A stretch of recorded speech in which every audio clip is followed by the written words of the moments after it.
This video is going to give you some hints and tips on making nail cutting easier.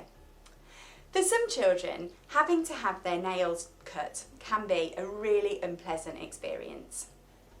The first thing that might be helpful is to talk about nail trimming rather than nail cutting.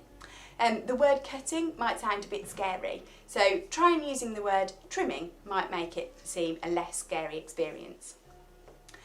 Nail cutting can start off as an unpleasant sensory experience. So we talked about different types of touch. When you initially touch the nail, that can feel like light touch and might be alerting and a bit uncomfortable for a child, so it wakes up the nervous system and they don't like that feeling.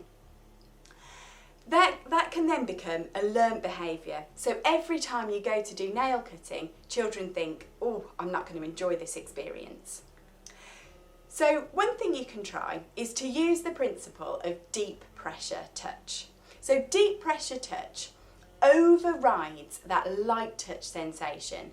It sends a message to the brain that says this touch is okay, it's safe, and it desensitisses the skin so it can make it easier to tolerate.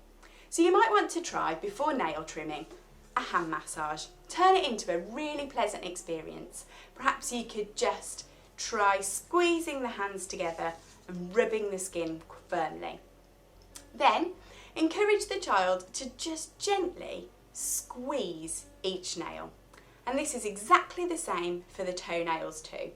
If children have particularly ticklish feet, it might be helpful to stamp their feet on the floor before you start trying to massage the feet.